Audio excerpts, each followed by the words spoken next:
Vocal percussion on a whole nother level, running through my mind. Vocal percussion on a whole nother level, running through my mind. Oh, wait, wrong video, Jacob. Wrong video. Indeed. Okay. Yes. Whoops. Uh-huh. All right.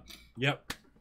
All right, y'all. Welcome to the podcast. Podcast number 114. 114. Oh indeed. my gosh. That's right. Yeah, Yes. yeah. We are going to be talking about epic storytelling, which Right. might have been really something that we watched recently. Started watching recently. Yep. Yeah. You heard nothing, Bytecraft. I don't know what you're talking about. But no. thank you for the Twitch Prime sub. Thank you for the 6 months of Twitch Prime. Yes, yes. Bog champ indeed. Oh man.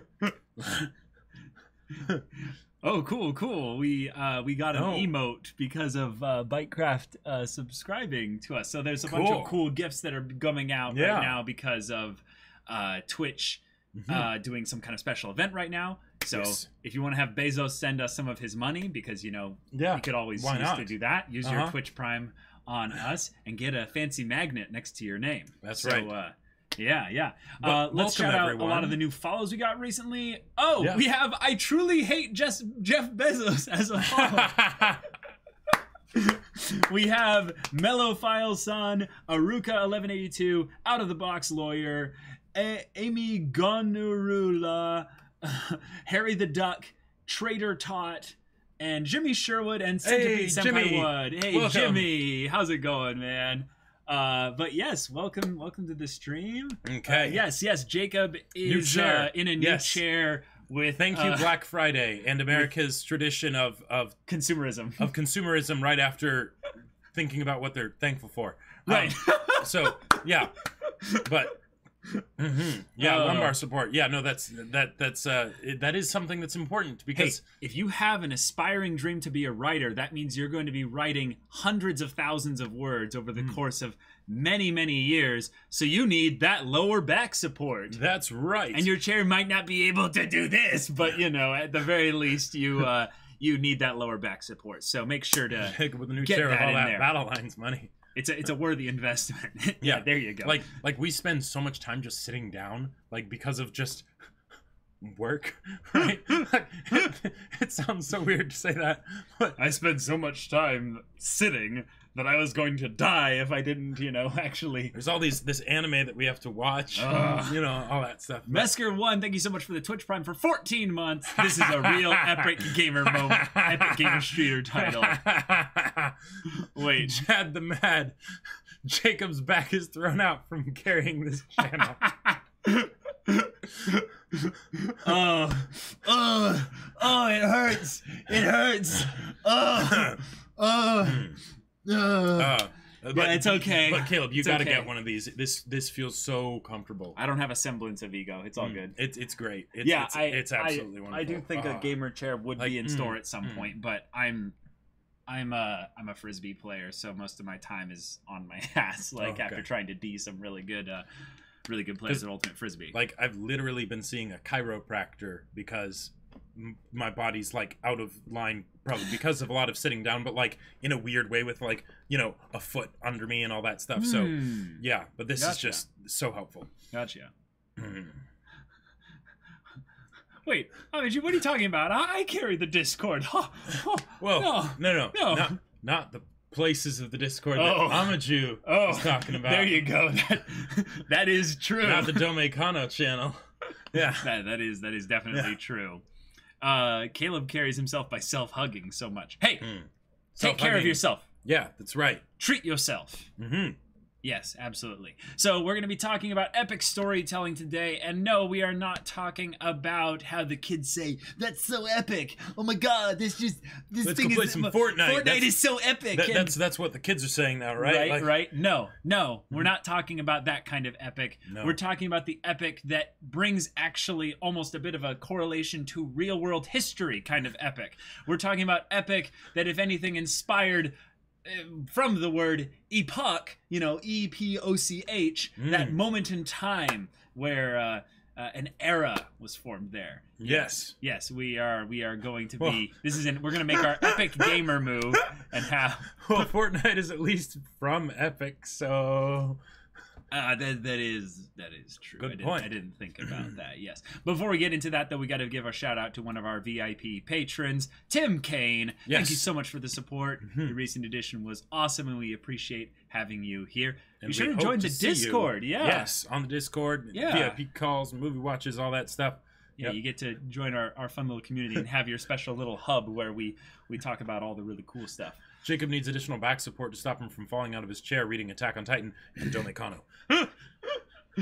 The funny thing was that I was so terrified of his vocal and visceral responses to reading, because he like caught up to the Attack on Titan manga recently. What? I literally like fled from like a 10 to 15 mile radius from this house to make sure that there was no way I could, even remotely get like an echo of your freaking out. And noises. I will never tell you whether that was deserved or not. Yeah, exactly. Yeah. Because you're awesome like that. Yes. Yeah. Thank you. Yeah, okay, but epic stories. Epic storytelling. So we're going to lift a little bit of inspiration from an article that we found that was kind of the inspiration for some of the structure of this. But we actually want to explore epic storytelling with a lot of you guys. Because when we think about the word epic... In fact, I might just go and just get the definition here really quick, because the actual word's meaning in terms of oral tradition is actually a long poem, typically one derived from ancient oral tradition, narrating the deeds and adventures of heroic or legendary figures or the history of a nation. And then as an adjective, it would be relating to or the characteristic of an epic or epics.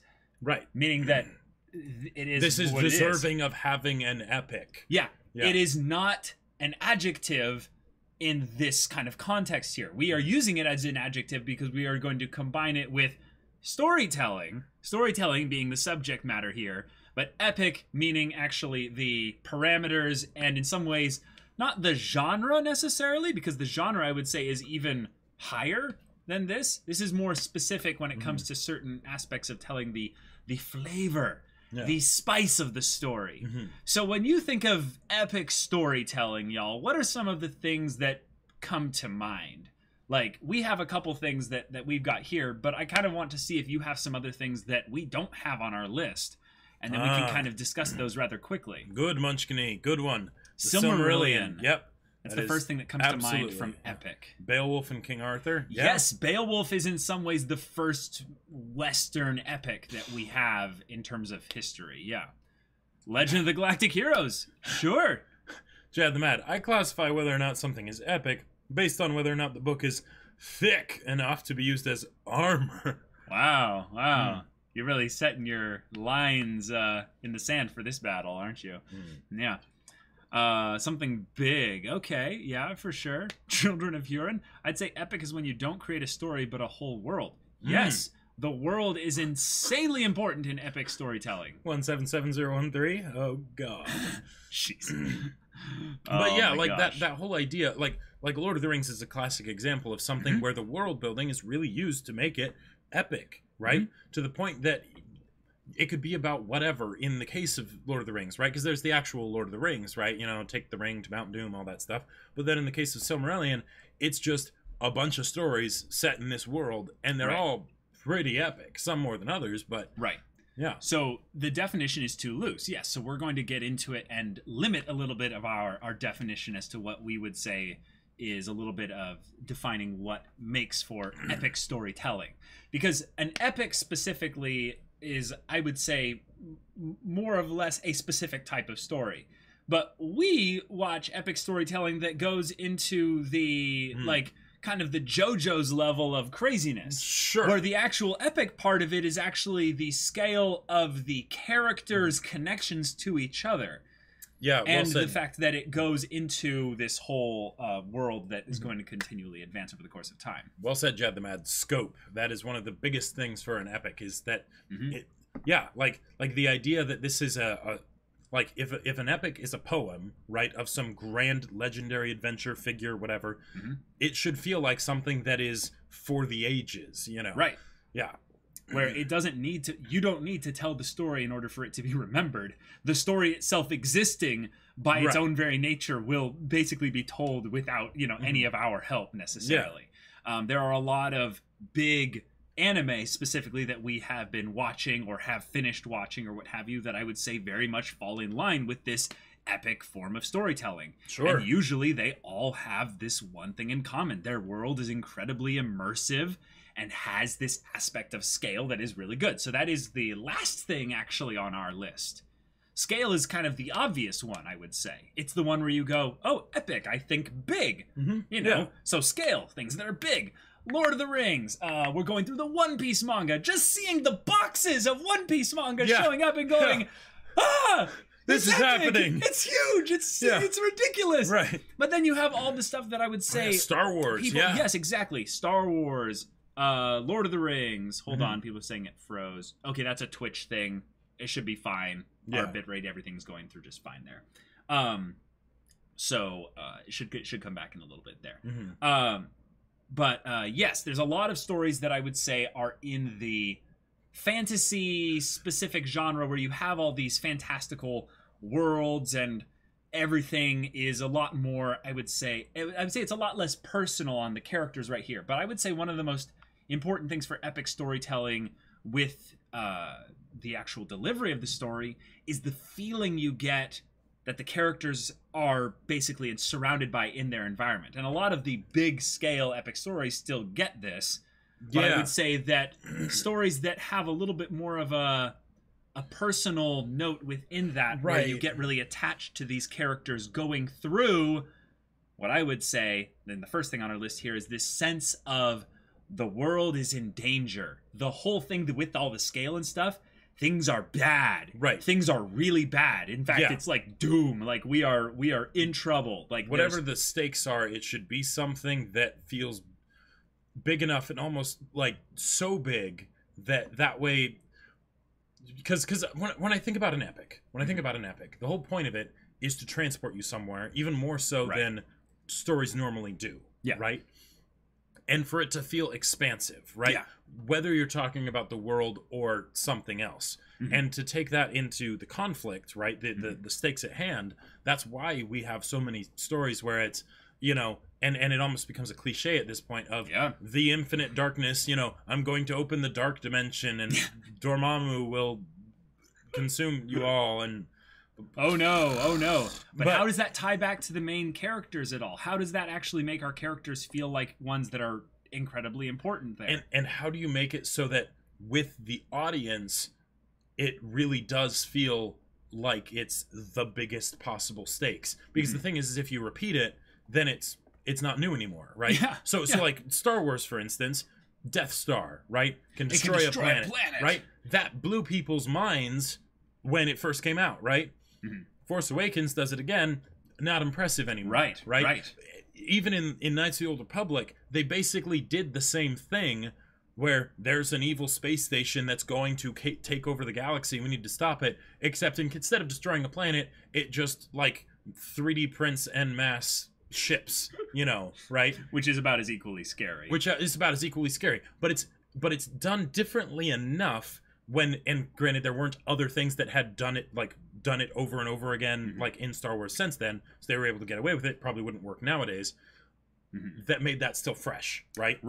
But there are other ones where you bring it into an internal struggle within the character, and it's, the reason why they have to have the internal struggle is because there's a big sense of doom and having there be this big thing there. There is this meaningful sense of progression that our characters can go on, and if they go on it, there will be hope that they can stop the evil big bad doom thing.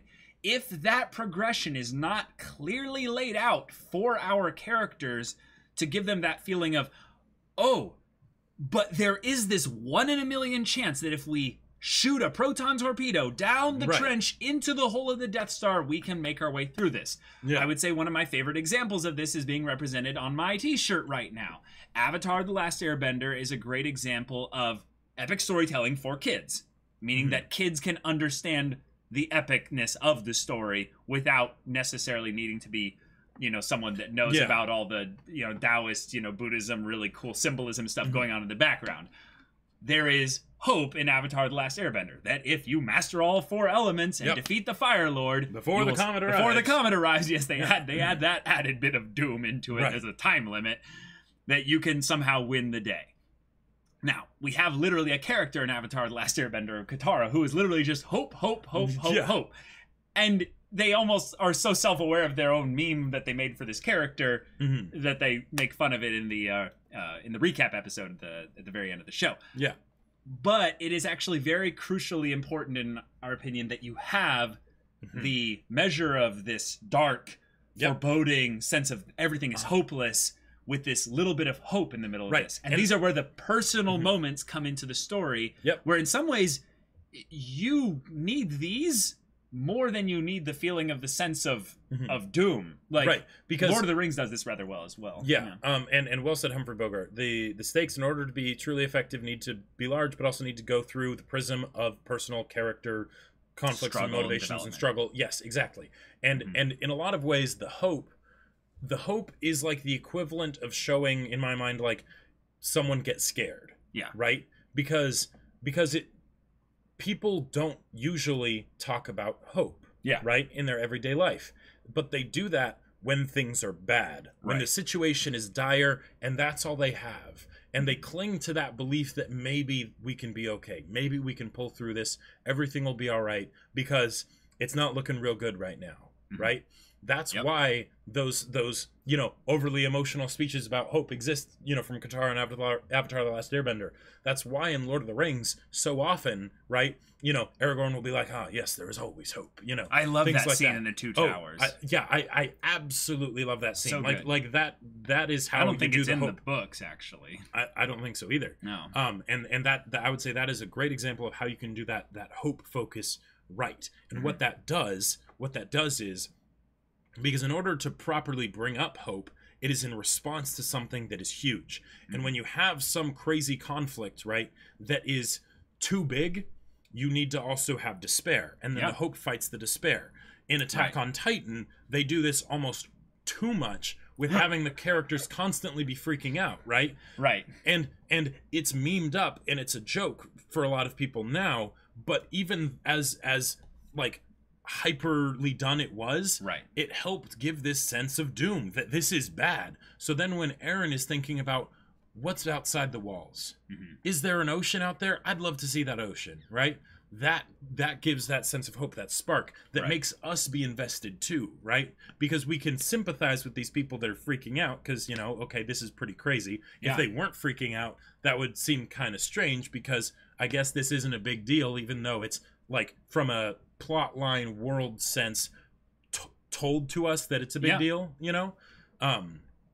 So and in terms of storytelling, one of the things that you're doing whenever you're trying to pace out your narrative, you're trying to separate out the bits of conflict so that it feels like a good, well-paced story.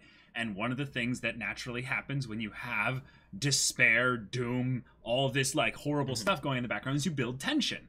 You escalate the tension. The characters are reacting to these negative things and have to figure out how they make decisions in the midst of this. But then you bring in hope and the tension is released a little bit, because then they bring everyone and basically give them this feeling of like, we have elation. Like, yes, the elves arrive with 300. Right. There's a way we can do this. Yeah. And then Legolas is like, yeah, that's cool and all, but like, these are farmers. Everyone here is going to die. Yeah. Like, and that...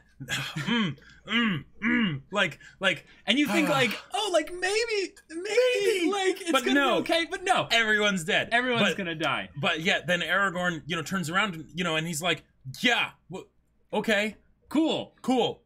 What am I supposed to do here? Yeah, but I'm just gonna go down fighting them. Right, exactly. And they have the, look, first light on the fifth day at dawn, look to the east, and they have this hope that, well, if we can just make it, if we can just survive long enough till Gandalf arrives, we might be able to make it out of this. I love, though, that whole scene, that whole bit of the Battle of Helm's Deep. I know I am kind of spoiling the Battle of Helm's Deep, but if you haven't seen Lord of the Rings or read, then what are you doing?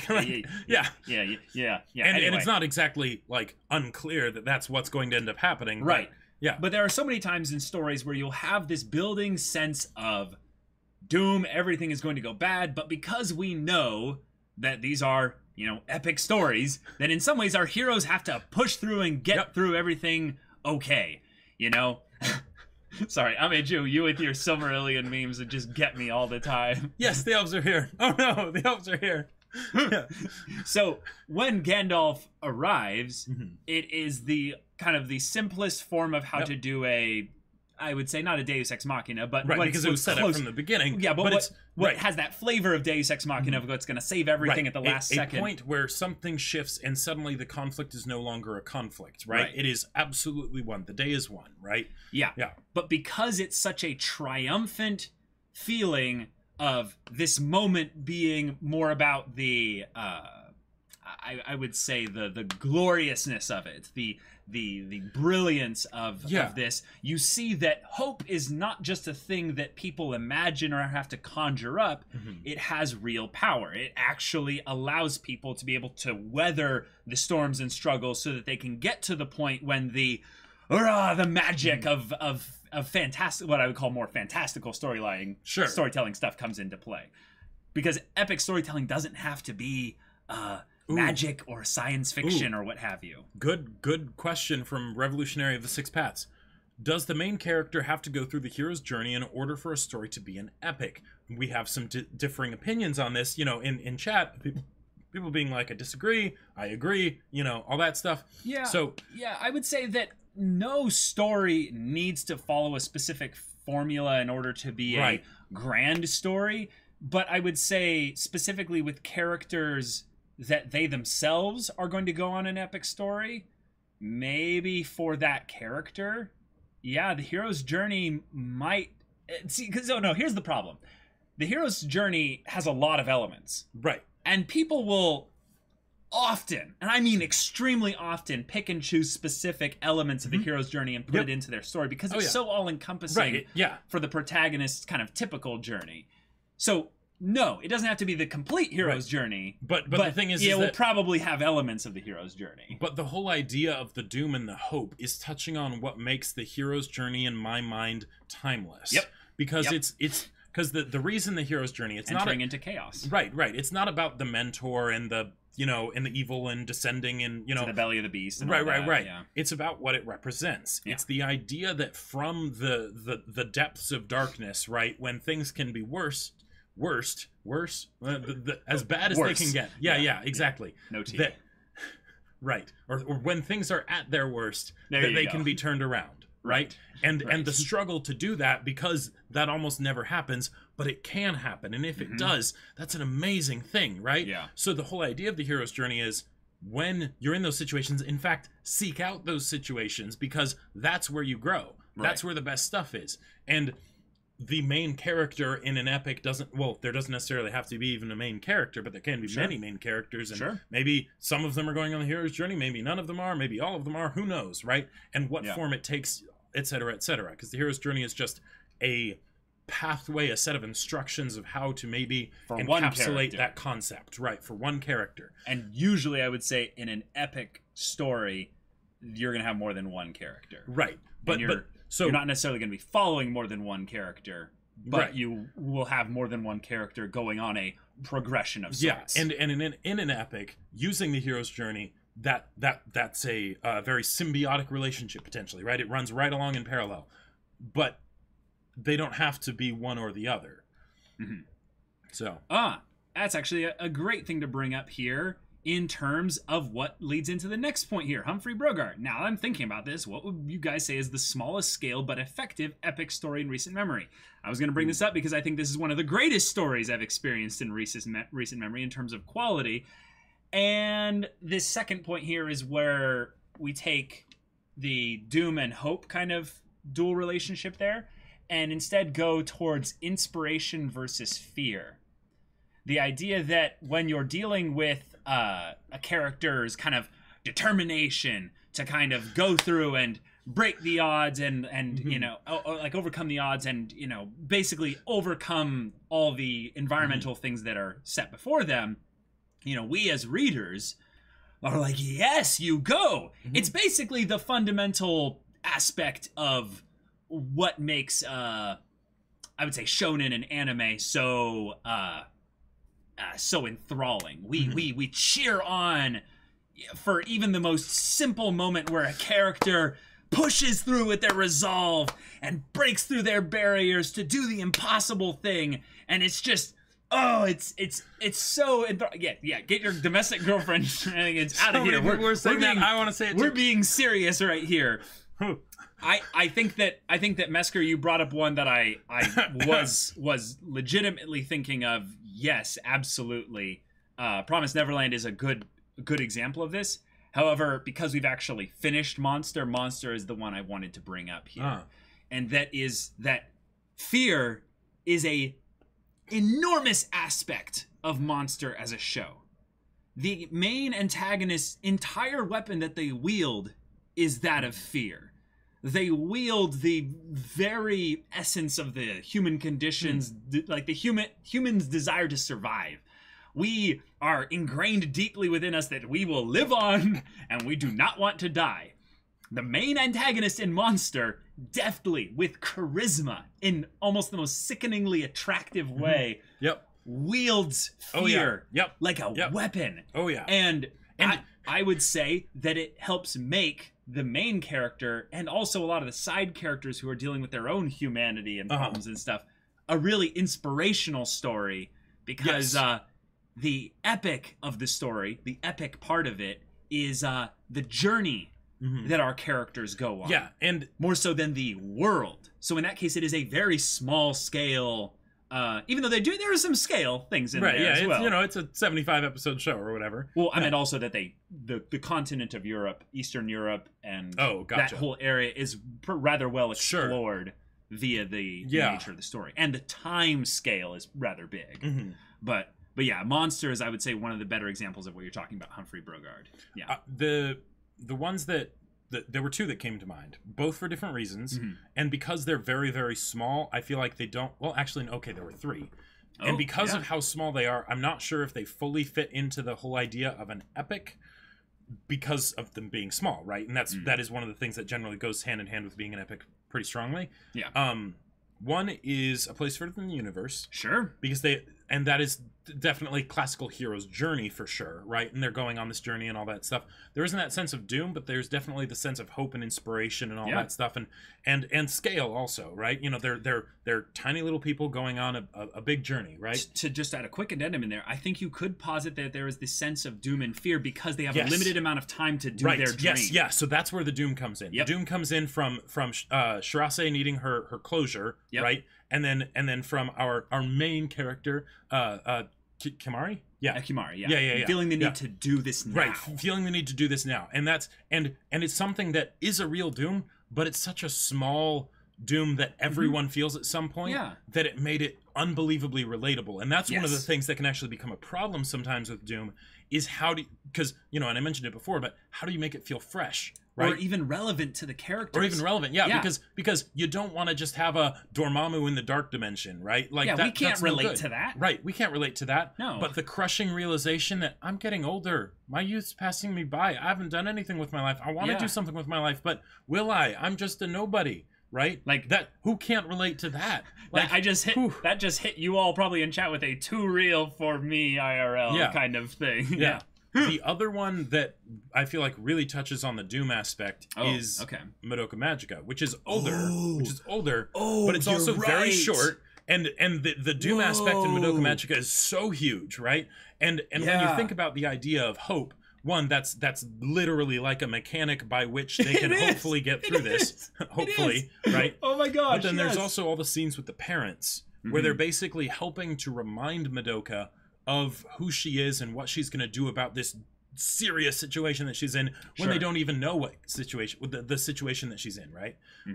So that, I would say, is another very good example of a short epic that looks less and less like an epic because it's shorter, but it still holds to a lot of those tenets. And then the last one, which of course, you know, I'll mention this, is A Silent Voice. And I feel like the doom in that one is the same kind of the doom in A Place Further Than the Universe. It's the doom of time is passing. Time is passing, and can I make up for my mistakes? Yeah. Is that something that will haunt me forever? Right? Yeah. Is it possible to move past that, to fix things? And then of course the hope, right, which is definitely in there for multiple characters and multiple facets and multiple like times throughout the story. and the inspiration and all of that, and yeah. So yeah, Made in Abyss does fall into this a little bit. And remember, we're not talking about this as being an epic. Mm-hmm. We are talking about these as having epic storytelling. Right. The qualities that... Mm-hmm. Right, because in some ways we are empirically wrong about calling some of these stories an epic in the noun sense. Again, we are using epic as an as an adjective here to define the storytelling mechanics that are used within the story themselves. Mm-hmm. So and things don't have to binarily be an epic or not an epic, because they're the things that are epics that are literally the poems written all way back when. Beowulf. Right? Yeah, exactly. Yeah. But then there's the what it more means now and how it's applied now, right? Mm-hmm. And it's more of a spectrum of sorts. Yeah, I would say in a lot of ways, there's a difference also between what makes an epic story good and not necessarily that good. So that's why we're bringing up all these things that we think are in the good epic stories, where it taps all four of these things. So we're going to go into our third one here. And this is one that I think is why I would say I wanted to talk about this with Jacob, and Jacob wanted to talk about this with me. This is the sense of awe and presentation that happens when you see in Legend of the Galactic Heroes, by the way, show that's on early access right now for our channel, and you see tens of thousands of ships in massive fleets headed towards each other amidst a sea of stars. Yeah. And beautiful classic music plays in the background here. Yep. Our jaws just drop as we go. And the thing is, the fleets don't look good, right? Because it's a 1988. This is a 1988 anime. But the thing is, if you think back to like Star Wars opened up with the Star Destroyer going over, and that made people's jaws drop, right? It doesn't work now anymore because people have already seen that. People are used to it. People have ripped it off plenty. But the idea of, galactic scale conflict, and it's not just, big ships that I'm sure have a lot of people, but there's 10,000 ships, and this is one fleet going to one battle, and, we do one little skirmish, millions just died. Yep. Because of one little tactical decision. Yep. There's an aspect of this awe and presentation that I would feel like also goes into the mysterious and the mystical. The areas where the world is something that actually isn't fully explained. So we then are less going, whoa, we're then going like, oh, that's interesting. Like, what does that mean? And this is something that I think in the fantasy genre is why I particularly have this itch for ensemble cast, large-scale fantasy stories. And actually why I really enjoy the Aaron Ehaus's Dragon Prince show on Netflix right now. I really love its simple approach to kind of large kind of that classic fantasy cheese feel that we don't get much nowadays. Siesta Song, yes, excellent reference and excellent point. It's you may be a villain, all right, but you're not a super villain. Oh, you're real? Yeah, what's the difference between you and me? Presentation. Right, I love Megamind. Is wonderful. Megamind is a criminally underrated animated film. Yep. You should watch it if you haven't seen it yet. It's amazing. So this is essentially world building. I would say that a good classic example of epic storytelling is one where the world building is literally the main hook to drawing people in. Like, it is one of at least the main three reasons that hooks people into the story. I would say, because I think Jimmy mentioned it earlier, Made in Abyss is literally this personified. The whole title of it and the very first kind of shot of the end of the first episode is the question, what's down there? Yep. That's the whole world building based around this. I don't know what's down there. But something in me, as like my human desire for curiosity and to explore, I need to know. So that question of the unknown, when you see bending for the first time in Avatar: The Last Airbender, you're like, how does that work? What is another example of a mystery in storytelling that just made you go, I have to figure out the answer to that? And it could be something that's personal or more simple, but what's beyond the wall? Yeah, there's a couple stories that could actually correlate to NTFTH. Oh yeah, Funty. Which one are you talking about? Yeah, and the first shot of the Abyss with the insert music. Oh yeah, the Maiden Abyss soundtrack is so Karadina. Yeah, yep. Oh yeah, and Jimmy, you mentioned the ship being destroyed in the last Star Wars movie, in The Last Jedi, right? And even though we can laugh at it for the wait, why wouldn't they just have a bunch of X-wings that all go into light speed and do that all the time, right? With an astromech droid piloting or something. That shot, yeah, it made my jaw drop. I was like, I understand why they did this, even if maybe the ramifications for this specific instance for the story, for the world as a whole, causes some complications. But yeah, having that feeling of, whoa. Yeah. One Piece. Yeah, One Piece is a great example of that. There's these constant little proper noun things dropped about like how big the world is, and then you go, well, what's out there? If this is there, what else is out there? Yep. I think the what else is out there thing is done a lot in the fantastical creatures and magic, and magic is everywhere kind of stories.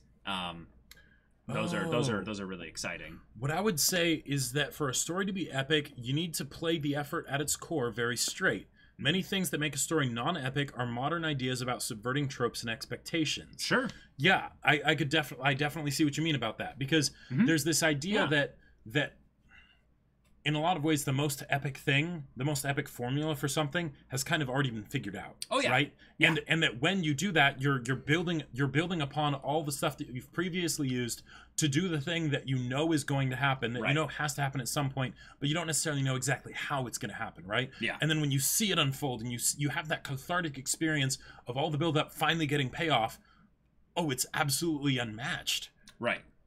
Yeah.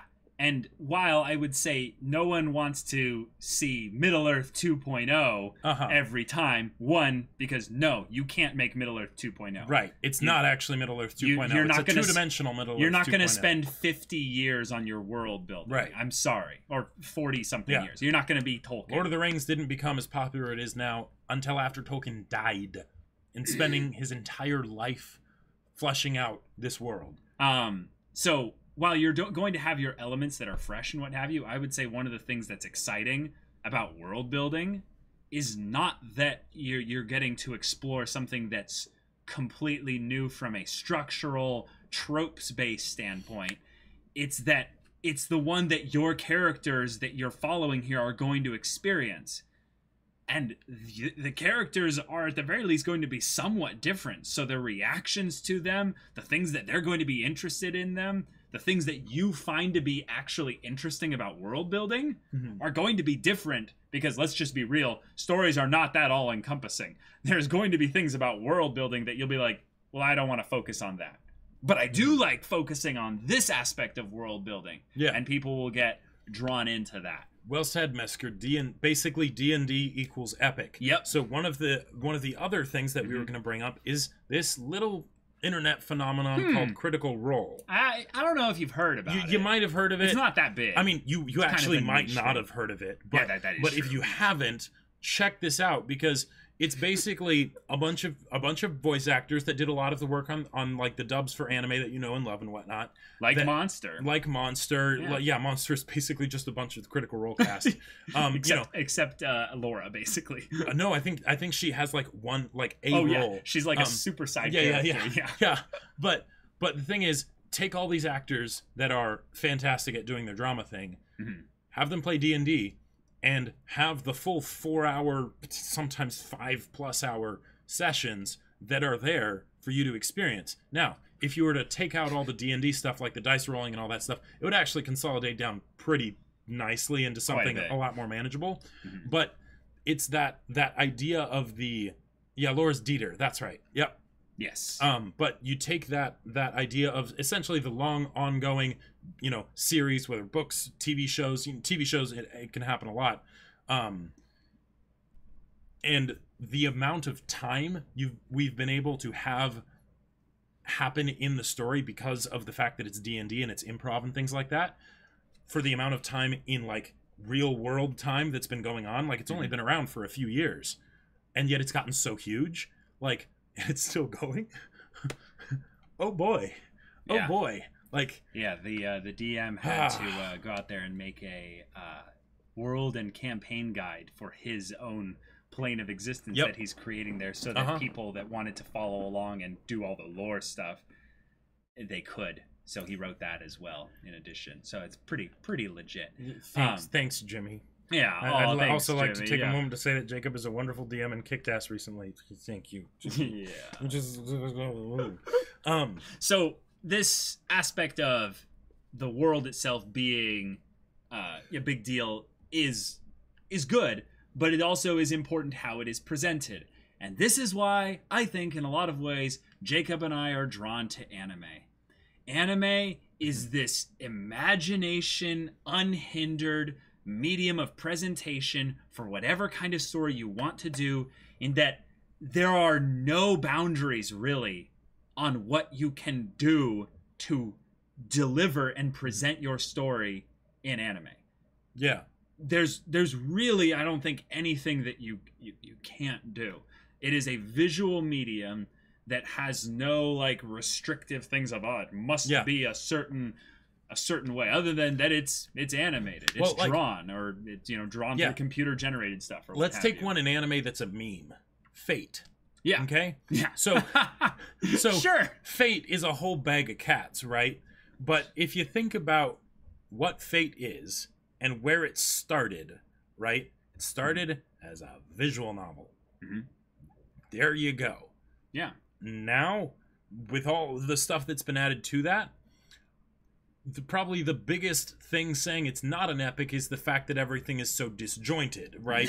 But as far as the scope of the universe itself and or universes and all of that stuff, it's pretty impressive. It's pretty damn impressive. And don't even bring up hentai here. Hentai is anime though, by the way. But that is more to prove my point that there are no restrictions with what you can do in storytelling via the medium that is anime. And so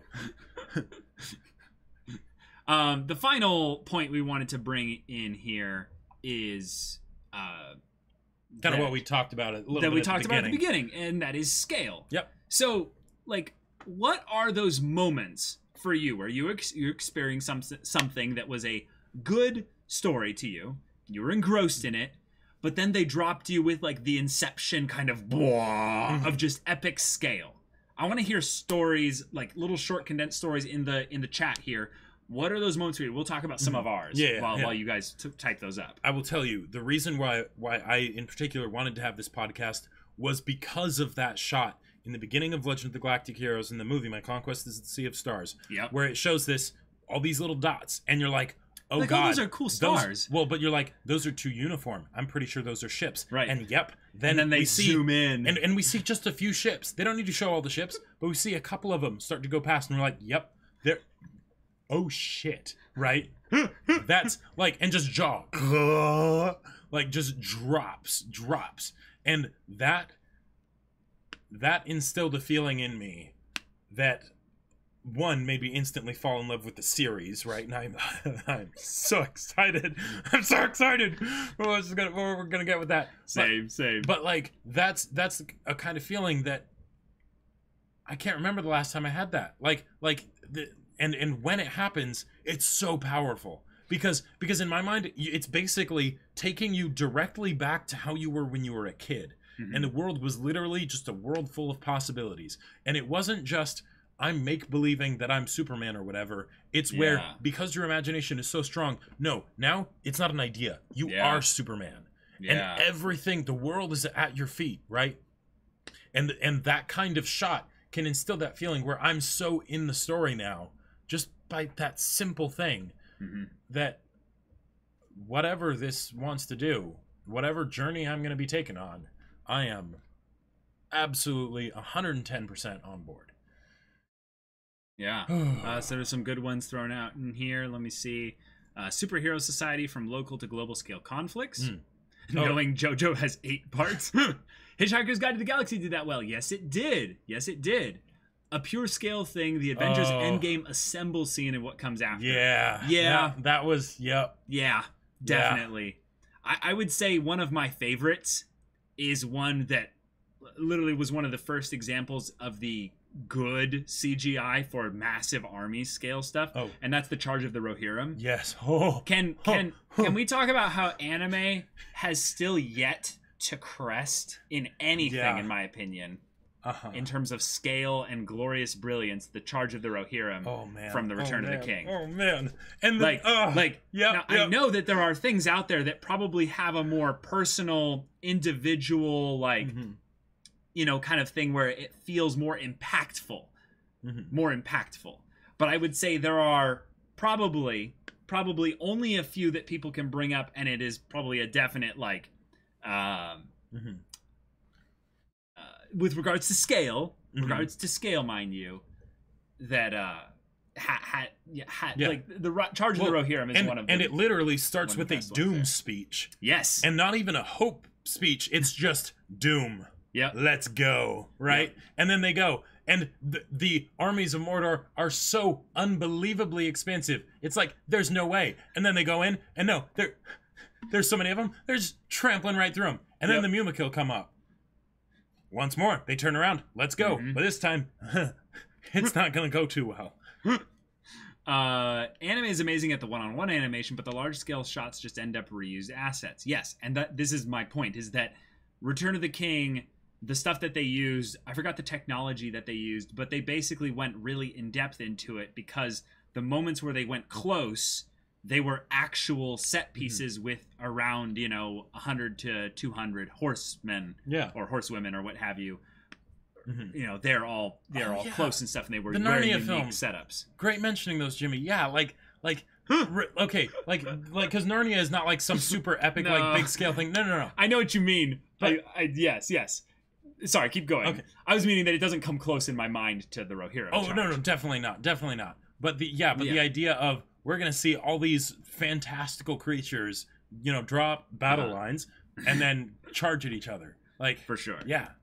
Let me see if other people have brought up some things where they're like, oh, this is kind of, feels like that. Oh, the most reason for me is Attack on Titan Season 3 Part 2. You know the part I mean. Yes, we know the part you mean. Yes, definitely. Yeah.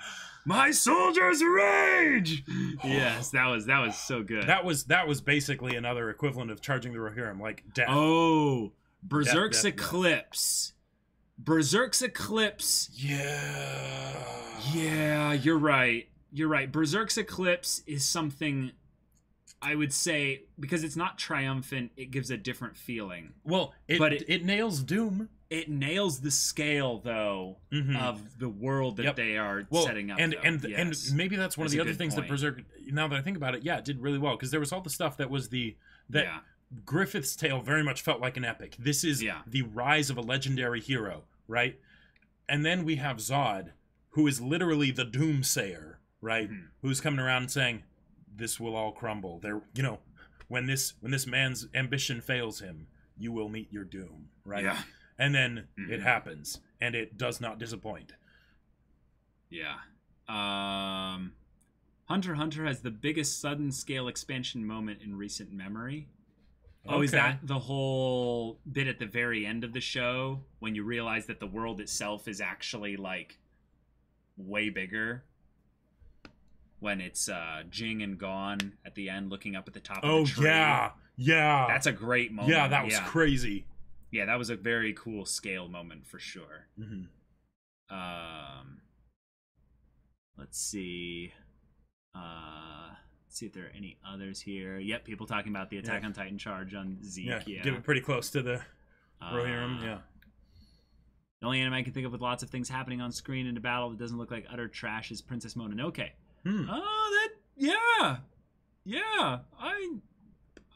Okay, sure. Let's see. Berserk has some insanely non-reused mass battle scenes. Yeah, that's true. Yeah. Oh yeah, the Cameron arc is definitely a pretty epic arc. Yeah. Yep. Yeah.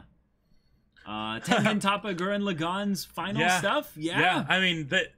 Trigger based its entire existence off of the ability to, at least nail certain aspects of the epic, right? Yes, in Gurren Lagann. Yeah. That was all of them working on it, basically. Yeah. for sure. Oh, and here's another thing I'll say. As far as Doom goes, because this is one that I didn't expect, and this is just because we're talking about Gurren Lagann, Kill la Kill. When the part happens 3/4 of the way through the story, right? When they have their the school festival, right? Right, yes. And then the transition that happens after that. Yes. That feeling was so cool. Like I loved that so much. It was just like, man. That ties really well into the third point, the presentation, the awe of it. Yep. Definitely. Yeah. But like specifically with scale though, y'all, I want to know about those moments where you had this like because suddenly the scale of everything went to 11. Like I feel like people are talking more specifically on the story stuff there, and I'm just wanting something where it makes you feel small because the scale of everything just got so big that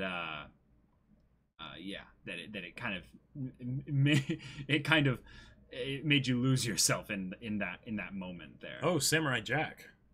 I have not seen that one, but where does it say Samurai Jack? Who said that? Jimmy.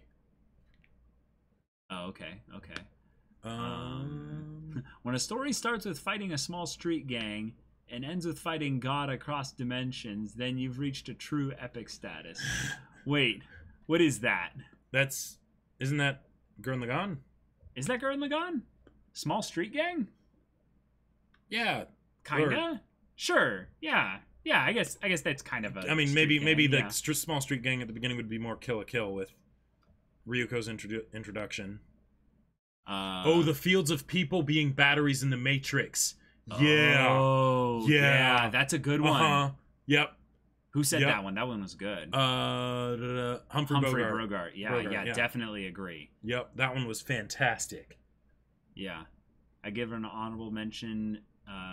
It's from the web novel Worms, ending with Kepri's army versus Scion. Okay. A web novel. That's good too. Cool. Okay. Let's see. Okay. Oh, the final arc in FMAB. That was pretty awesome. Sure. I feel like there were some images specifically in the final arc of FMAB that feel like that sense of scale was kind of brought into play there. But I don't know if any, some of them were almost a bit ridiculous in some ways in terms of how big the scale was. So I guess that I felt something similar to that as well. What are some of those ones for you, Jacob? Like, Gurren Lagann, Kill la Kill, Lord of the Rings, Star Wars. I'm not sure about epic necessarily. But I'm talking about the scale. Specifically the scale when you have a moment where you just kind of go. Yes. Yeah. So way bigger. Red Rising. Now, sure. They specifically told you at the beginning that the scale was where the scale was going to be at. Right. But there's a point but the thing is that after they do that, then they basically throw you into the dirt, right? Right. Yes. And the point where at the end of the first book, because the second book kind of lives in that scaled up state, right? Gotcha. But in the first book, when we go from basically bands of people attacking each other in the dirt, in the mud, to let's fly up and take down the gods. Let's get to the surface, right? Yeah. Like, that was that. I had to put the book down for a while there because I was just like, oh, you're talking about the end of the first book. Yeah, the end of the first book. Oh, when they go to Olympus, basically. Yep. Yeah, that was legit. Oh, yes, Serenity with Firefly and stuff. Yes, that moment where they come out of the clouds of the storm and the Reapers are all behind them. Oh, yeah. And there's the fleets. Yeah. And the guy's like, great. Target the Reapers. Target the Reapers. Somebody fire! And then suddenly this personal story of a small spaceship being chased around and becomes this epic, grand, like, and the dichotomy of crazy space battle. Yeah, tiny little ship flying through. On the wind. Yeah. Watch how I soar. Oh, yeah. That's good.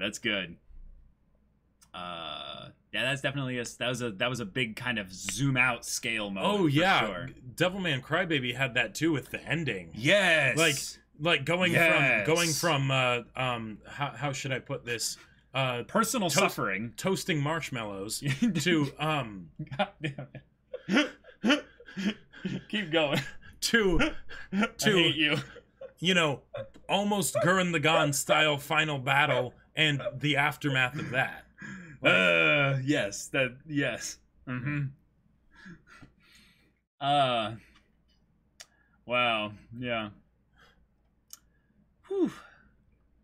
I think the reverse is also really interesting. A story that has big scale, but then goes back to the small scale to have bigger conflict, Evangelion and Battle Lines, for example. Yes, that is one of the other things that you can do with scale, because one of the potential problems, like Trigger mastered the have things at big scale, and when it would become like boring or too just wacky or whatever, take it further, right? You know, and just keep going beyond and all that stuff, pierce the heavens.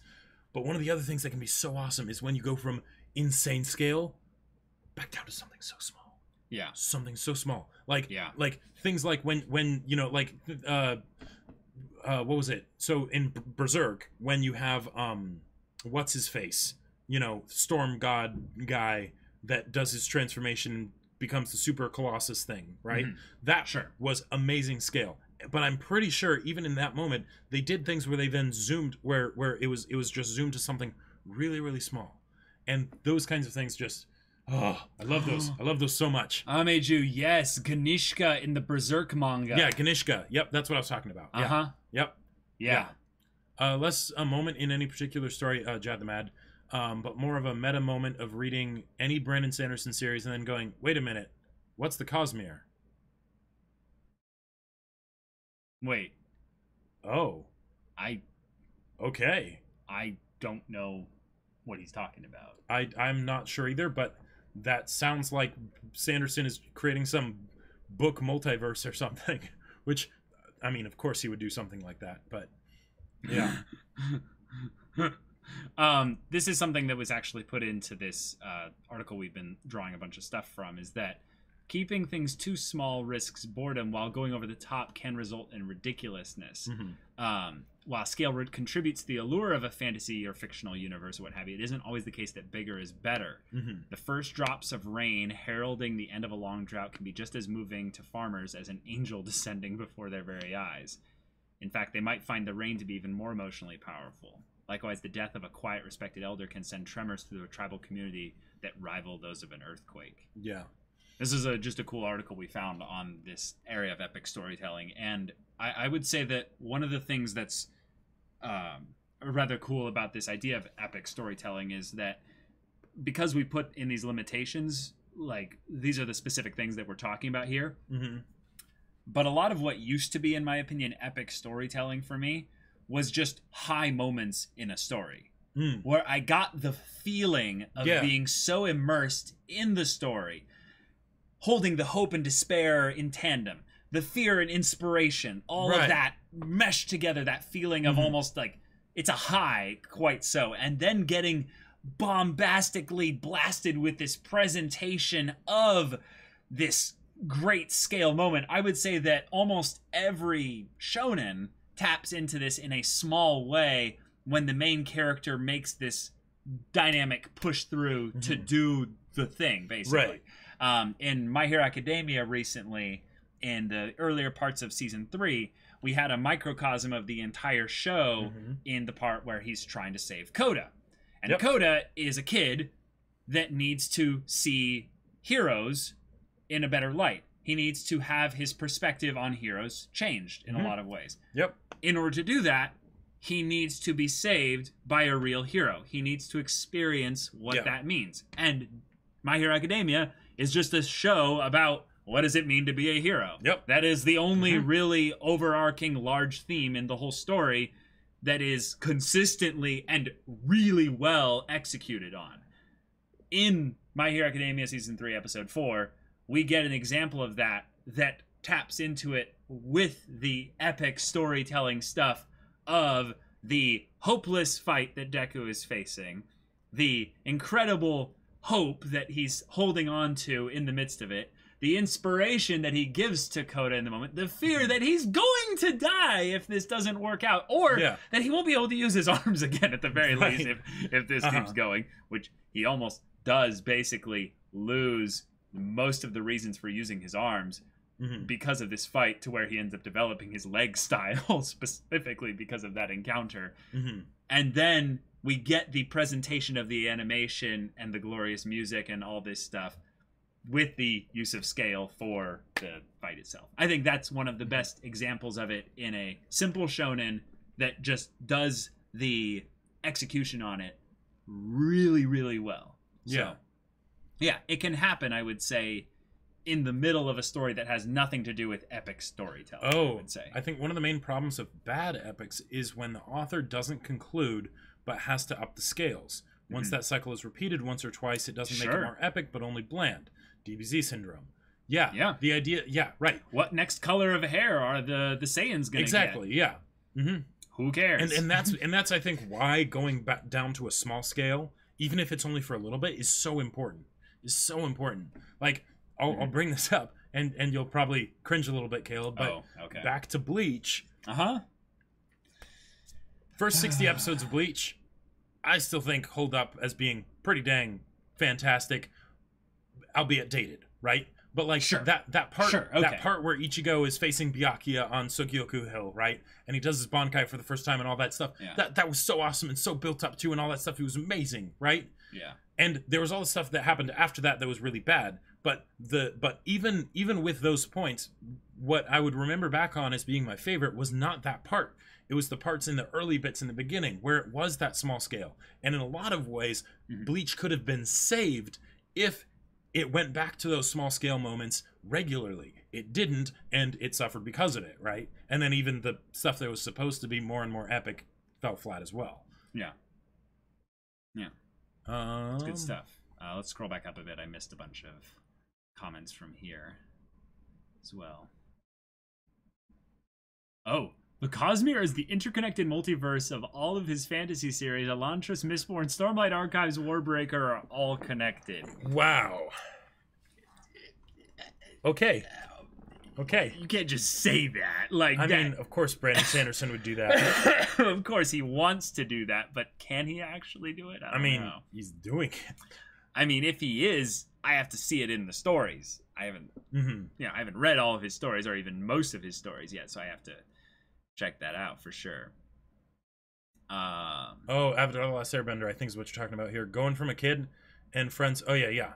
Going from a kid and friends traveling around the world, town to town, to a full-scale war. Sure. Yep. Let's appreciate all stories which manage to dial down the scale but keep being epic and good. R.I.P. Game of Thrones. Okay, but here's the thing. That's true. with Game of Thrones, especially with the books, one of the reasons that Arya was one of my favorite characters is because she was a place where the scale was small. Sure. Right? Even though there would be these crazy battles and stuff going on, we'd go back down to someone who's trying to, figure out how to feed themselves or train so that they can eventually get the people who killed their dad, right? Like, and the way Martin balances them is just so good. Hopefully, he manages to finish the series. Yeah.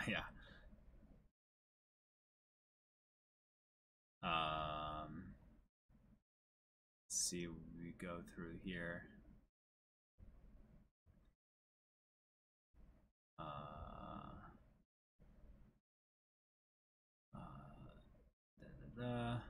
Back to Bleach, Caleb. Instant cringe. Yeah. Let's say. There's a lot of chat stuff in here, going through everything, trying to.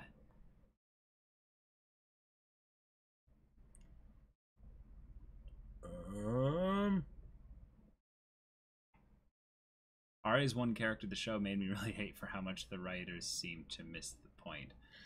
Yeah. First stream, bros, excited. Welcome, Jonathan Ripley. Welcome. Okay. Ooh, yeah. Okay, The Mandalorian. That, I would say, is another example of where, because Star Wars in recent times, right, has had the problem of being too big, right? But not being creative in the bigness of it, right? You know, with like the recent movies and things like that. So you're talking about even the prequels in that as well, because I would say that kind of is actually a bigger problem in the prequels than I would say. Yeah, it's probably even a bigger problem in the prequels. But then in the case of The Mandalorian, what people have been loving so much about it in a lot of ways is the fact that it's this small scale, right? It's this small scale, but in a very big universe, right? Right. So that is a good thing to bring up, is that good epic storytelling doesn't tap into all of these necessarily, but recognizing that these things are all tenets of epic storytelling, and then how you combine them with just regular storytelling is where you'll get a lot of the flavor, different kind of differences and stuff in between things. So got a question for you both. What shows do you see the potential of epics in recent times? From Jimmy, I would say Attack on Titan. I would say whenever I think about the first episode of Attack on Titan, where it all started and where we are now, whether you're talking about the anime or the manga, it blows my mind. It does not cease to blow my mind. Yeah. Like, oh. Yeah, Attack on Titan is a very good one for that. Yeah, we need season 4, and please, Studio It, just hold out a little longer. In terms of anime I've seen recently, yeah, that's kind of the best one. I can't think of any others in the more recent years that have been that, yeah, I don't think there's really anything else in the anime sphere, at least, that is, you know, kind of the epic in the making. Yeah. Huh. To you, 2,000 years in the future. If that's not how an epic starts, I don't know what. That's a good point. Also, a bit backtracking, but on the topic of The Mandalorian, if you look at Star Wars as a franchise as a whole, in a lot of ways, The Mandalorian could be considered, in the story of Star Wars, to be that one step back to the small scale in the context of an epic that it so desperately needed, even though it's a story all on its own. Vinland Saga, well, see, here's the thing. Vinland Saga lifts specific things straight out of history, so I can't talk too much about what I know about Vinland Saga's future places it's going, because this guy doesn't know certain things that I do. So now I know the struggle that Jacob experienced with Attack on Titan. Season 4 is going to be so much fun. But I'm not a manga reader. I'm a student of history. Right. So you don't fully know the things that you don't know or can't say because you don't know if, like, theorizing, Yeah. Jonathan Ripley actually asked something earlier, and it was like a thing of, also, where could I go to get actual writing advice online? Jacob, you actually might be someone that could help him with this. Potentially. I'm always happy to give writing advice. Brandon Sanderson also has some lectures online on YouTube. They're fantastic. So I highly recommend those. And yes, TV tropes. Yeah. Yes, go on TV tropes, just binges. Just read. It is fantastic. It is so wonderful. I agree. It, like, you wouldn't think it, but oh my god, it gives you so much insight into all kinds of different stories and specifically how they're put together. That's a good one, Amiju. I would say, like, literally, if you want a place that will have some relatively good kind of resources, and I'm not trying to do this just to self-promote, like, come join our Discord, and we'll at the very least point you in the direction of a lot of people who have very different and very interesting perspectives on writing as a whole. And one thing I will also say... if you're a Twitch sub, you get access to it. So. That's true. One thing I will also say that is so incredibly important. There's writing and there's storytelling. And they are two different things. So, storytelling. That's something that you can get better at from pretty much anything. Watching anime, reading, TV tropes dives, like just talking with people about stories and whatnot. You can get that pretty much anywhere. There is a difference between storytelling and writing, Because with writing, that is the actual taking of the storytelling and condensing it and making it real in a particular medium, putting it to paper, right? And Which the thing is hard work. It is hard work, and the thing is that is in a lot of ways where the deal can be, like, you know, broken or it can take off, right? Because if you think about it, writing quality is basically the equivalent of animation quality and visuals in anime, right? And you can have a very simple story and then give it to Ufotable and suddenly it's right, amazing. But if you don't have that, and especially if you're like, you know, if you release this story that maybe is a very good story, the narrative of it is real good, but it's going alongside something that has the equivalent of Ufotable, which one will people go to? Right? Yeah. Like a lot of this ends up being like, if you want to get better at understanding what makes a good story, that's storytelling. If you want to get better at writing, you just need to write over and over and over again and again and again, and just keep going, keep doing it, and get feedback from people that share the same passion as you, right? So that they can actually give good feedback. Because I will tell you, with writing battle lines, for the people that actually like regularly would give writing advice to people, you know, like editors and things like that, versus like, say, friends and family. Oh my God, with the friends and family, it was impossible to actually get feedback that I could use from them, right? Because that wasn't something they were used to. Yeah. So if you get people that are also trying to be writers specifically, right, then they'll be able to look at your actual craftsmanship and say, adjust this here, adjust that there. Yes, DMing is also very good at, like, training and stuff. Yeah, as someone who likes to DM, I will tell you though that DMing is actually a better way to get I would say to get your mental elasticity up rather than actually becoming a good writer. Because I will tell you that my players would end up creating more engaging and fun things than what I would write.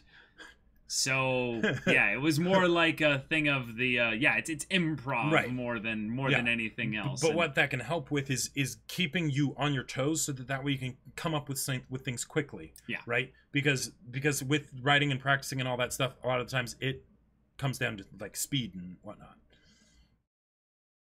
Don't DM if you want to write. Yeah, because you're DMing, if you just do a bunch of plot rails and stuff, that is very boring for players. If you like storytelling, though, then DM. I would say actually DMing is where a lot of this is me talking here, people that gave up on writing because it's hard work and wanted a little bit more fun, immediate, you know, dopamine hit, DM'd rather than wrote. Because writing is hard. Yeah. It sucks. Because writing isn't just storytelling. Storytelling is like 10% of writing. Like, it's the most important 10%, right? Yeah. But you gotta have that other 90%. You gotta mass craft those iron daggers, you know, if you're familiar with Skyrim and all that stuff, in order to get your skill up, so that then you can write the actual story. I would cheat out basically what he's talking about there with the iron daggers is writing NPCs in my worlds that I want to DM. And then every once in a while I'd be like, ooh, that was a good one. That was a good one that other people, ooh, that's a good character. I'm going to write that stuff and then combine it in with another thing there. So, yeah. Anything that requires constant effort in everything, even when you don't want to, sucks. Yeah. So, yeah. It's true. Yep. It's true. For me, DM is not about writing a story, but about writing a world and building it. For that, it's good. Yes. Yeah, right. Yes, that's true. Yeah. If you want to write a novel, you know, a grand epic of story, not just do epic storytelling, but like an epic, DMing is actually a very good way, homebrewed DMing specifically, to build a world and get practice doing it. And then let the players muck around in it, and it can be all the same world. This is actually something that I found actually would be really interesting and stuff as well, is to co-create a world with a bunch of other people that all have interest in the epic storytelling stuff, but you do a bunch of one-shots in it, where every one-shot basically becomes lore, and then you jump around in the timeline and the areas of this world and just add to it, and you essentially populate a world with a bunch of one-shots that basically added to the lore over the course of time. and then you just keep doing that over and over and over and over and over and if again. you want to think about ways to create an epic world and all that stuff, also for the sake of portraying it in a story, looking to D&D is a pretty good place to start, because if you talk to people who are like in a D&D campaign, right, they'll know all kinds of stuff about this world. Now they might forget it and not take notes and all that stuff, and that's a thing, right? But when you talk about when you think about the stories and all the associated memories and feelings that they have with this adventure that they've gone on together, it is insane. And to someone from the outside, it's like they're speaking a different language, right? How can they possibly get it, right? Because they didn't go on that journey with them, right? So if you want to make some crazy story with a bunch of emotional investment and all that stuff, just, I don't know, do a D&D thing, but in your story. There you go. Yeah. How do you guys feel about reasonable large-scale collaboration world building? That's literally what I was just talking about there. Yeah. Yes, that's literally what I was talking about there. I love fill out reasonably large scale. Gotcha. Yes, that's how I feel about it. Yes, I like it. I would say it does depend on what you want to do with that world building. Right. You know, because if there's different missions and all that stuff, but yeah, it can be absolutely fantastic. Yep. I know exactly what you mean, Jonathan Ripley. I have a bad habit of writing the history of my story rather than getting to the story I want to tell. I feel if I know the history, I can make more logical decisions. Sure. So, I would say that you are doing the thing that led to me becoming more interested in DMing than actually writing a book. Is that I like to just write the lore, the world, what gods there are, what is the economy of this place, how do all these cities form and all that. Yeah. And then you give that on a platter to your PCs, basically, and let them write the story. Yeah. Exactly. If you want to actually have fun writing a story, when you decide, okay, this is just us shilling D&D now, but the next time you play D&D, for the people that actually play D&D out there, you might be like, well, this is obvious, but like, if you play D&D ever, and you're like, you're going to make your character, write actually out little bits of an arc for your character that you kind of want them to go on. Oh, sure. Not like detailed, they do this, they do this, they do this, but like a general emotional journey you want them to be their focus. Yeah. If you can tell a character's story and you can write it, even in the most basic, then this, then this, then this, then this. Just write a then this, then this, then this, then this storyline for a character, and then you'll realize, wait, but they need other characters to interact with. Slowly but surely, you'll have a bad, quote-unquote, first draft of a rudimentary story. And what do you know? And also, then you might end up to writing and stuff, If the journey is an emotional one, then that, by its very nature, means that you kind of can't go wrong as long as you keep that emotional core at the center. So you don't have to necessarily worry about logical consistencies and what leads from one thing into the other. You just have to think about the character. Throw any sort of situation at them. Think about how they will respond to that from that place of whatever emotional need they have. Sure. Right?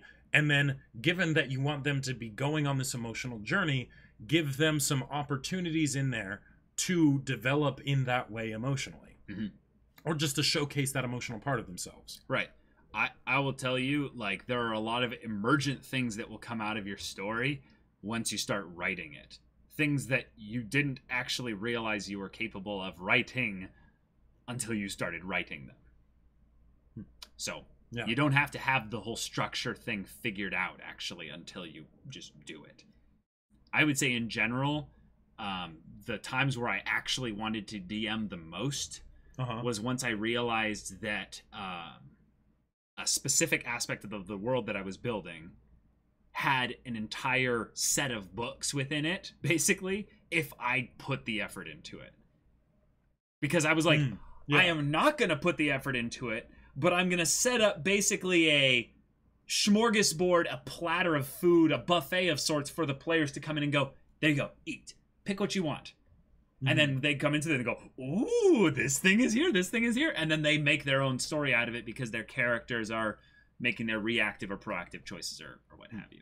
Ooh, I think an awesome comparison of history to immediate plot is Fate Zero to UBW. They can be watched in variable order, whichever one first, and it completely changes your experience even though you're watching the same stuff. I think that's proof that you can world build immediately or give it time later. There is no right way to order the lore of your story, in my opinion. Yeah, and since this is art, there's no one thing of this is what you must do all the time or whatever. Different things do different things, and you throw your own spin on it, and then just understand how things can have their effects and whatnot. Yeah.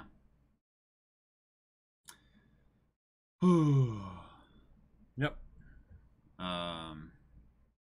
DMing is easier because everyone is making a story with you. That's true. That's true.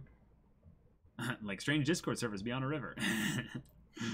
We don't talk about that. Yeah, that's a Discord specific thing. I have no idea if it's any good, but someone homebrewed a JoJo tabletop RPG. Now you can be Araki! But more seriously, inhabiting someone else's world with homebrews and fanfiction is a good way of getting from the storytelling stage to writing. Sure. Hey, that is a good point. A lot of people... Oh, actually, literally, Powers That Be One said this, basically. Role players become fanfic writers who then become original story writers. The triad. Yep.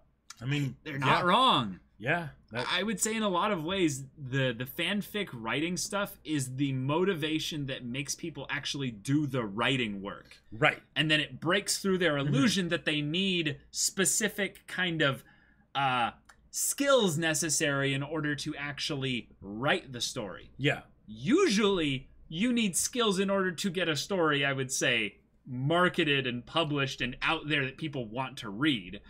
But the actual, like, hard work comes in that isn't really a skill barrier. It's a grit barrier. Developing it's a the technical dedication. skill to put words on paper in ways that is pleasant to read. Yes. Yeah. Most of that's going to be done in the edit anyway. So, like, I wouldn't really worry about it before you start actually writing. But again, this is like from someone that hasn't written a book. It's someone who has over here.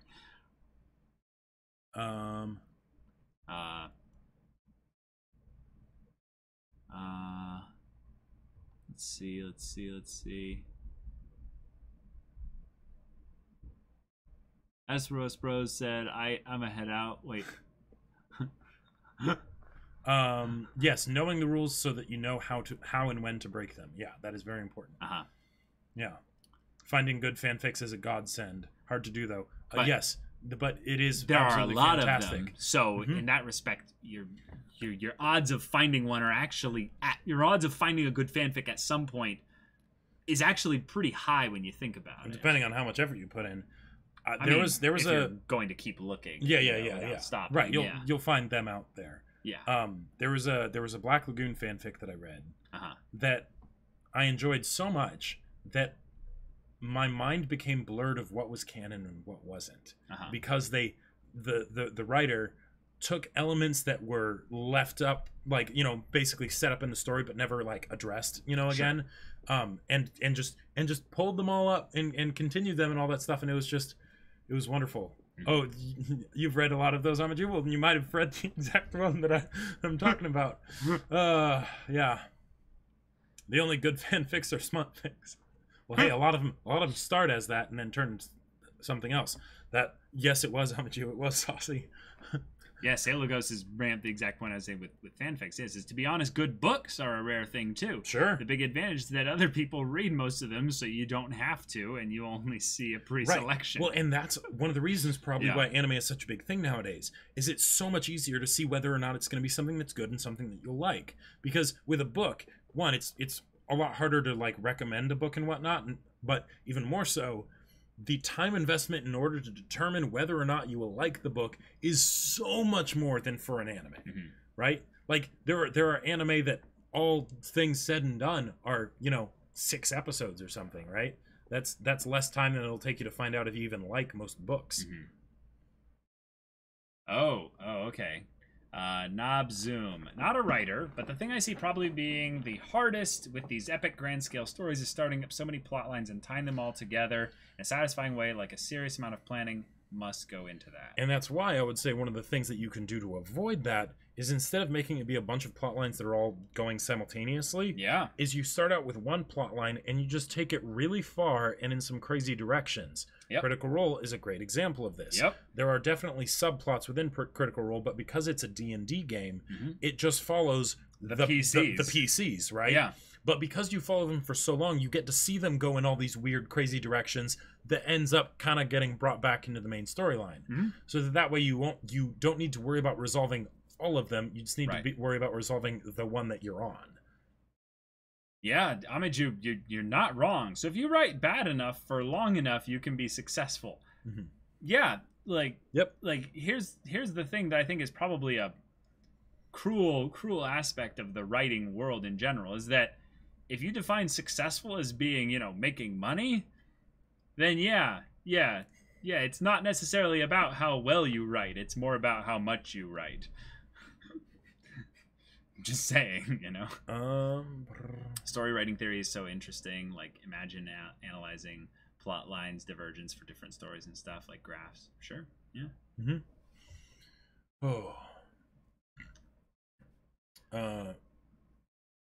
Specifically, I'm thinking of ReZero, one of my personal favorite animes.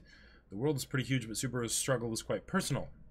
Yet the story scope is pretty massive because of his return power. Sure.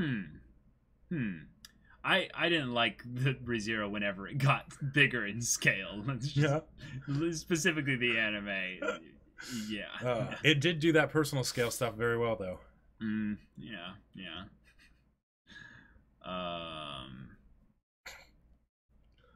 Wow. Boy. This is when I recommend the book Writing for Fun and Profit. It's very cynical, but I love it. Ooh. I'll have to check that one out, Jimmy. Yeah. Domestic Girlfriend is huge scale. Wow. I mean, in a lot of ways, it does. I think there was one that I missed up here. People talking about fan fiction.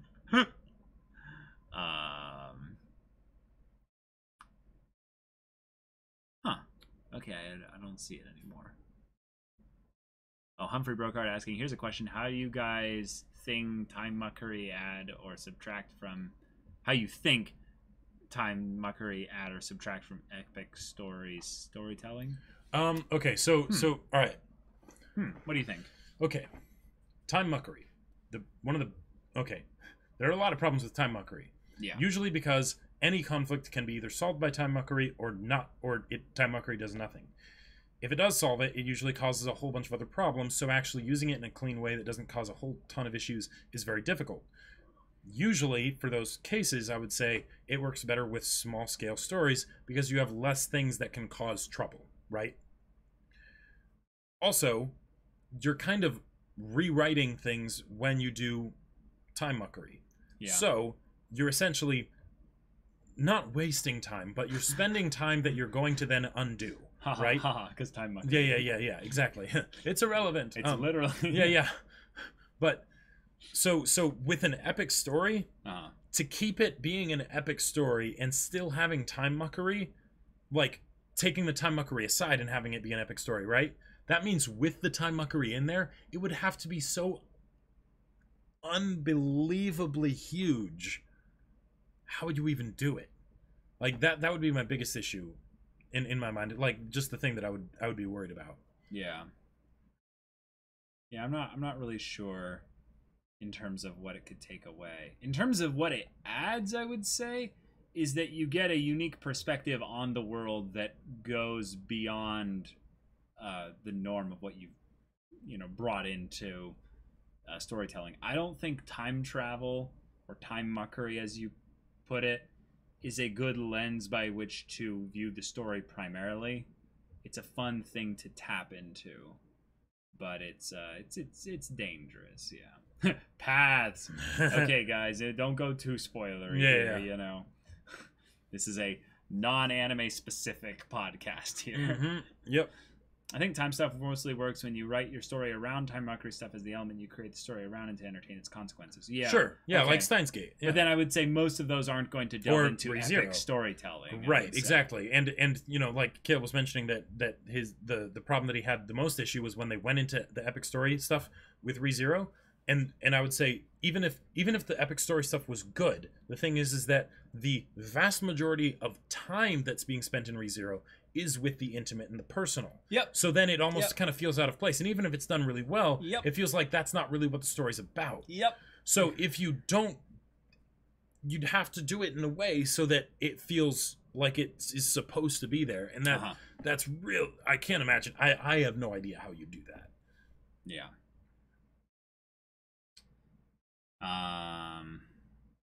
Let's see. 99% of stories with time powers don't have time powers as the premise. Yes. Yeah. Yep. Yeah. Like think Heroes, right? Like Heroes, even though I would say it was a bad epic, it was trying to be an epic, right? And the time travel stuff, like even though it circled around Hero, who is like one of the best characters in the show, probably shouldn't have been in there. Yeah. Yeah, I would say in general, time muckery is something that I get excited because I know how much potential you have with it, but it is usually in the average story, let's say, not used in a creative and or world building consistent way. Yeah. Like usually the best, and it's funny, but the best examples of time muckery that I've seen all revolve around the personal struggle of an individual regarding said time muckery, right? Okabe. So Okabe, Subaru from ReZero, a bunch of other shows that have time muckery, and it's usually a plot reveal that's happening, right? But it explains some very severe emotional stuff that's going on with the characters. There are many popular anime out there. I don't want to say what they are, but you know them, you know we know them, and you know we love them. Yes. That it's kind of ridiculous. Yeah, some people are talking about them in chat. Yeah. So time travel is dangerous because it is often an enemy to the existence of consequence, and consequence is needed for tension. Yeah. And you need to be very sure what you want to do and how it works to avoid the pitfall. Yep. Oh, Erased. That's a great one. Yeah, where the time travel is in the premise, right? Even though there's the whole first episode that you don't, you want to go in kind of blind, but that's what it's about.